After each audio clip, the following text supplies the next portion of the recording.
दोस्तों, जब भी दुनिया के सबसे ऊंचे पहाड़ की बात आती है तो जवाब सभी का एक ही होता है, माउंट एवरेस्ट। लेकिन आप ये जानकर चौंक जाएंगे कि दुनिया का सबसे ऊंचा पहाड़ माउंट एवरेस्ट नहीं है, बल्कि पैसिफिक ओशन में स्थित मौना किया है, जिसकी ऊंचाई 10,200 मीटर है। जबकि माउंट एवरेस्ट ऊंचाई उसके बेस से मात्र 5200 मीटर है। लेकिन फिर भी हम मौना किया को दुनिया का सबसे ऊंचा पहाड़ नहीं मान सकते।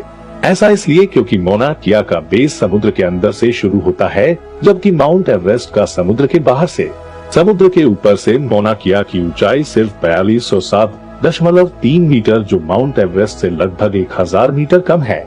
ये पैसिफिक ओशन के हवाई आइलैंड में स्थित है।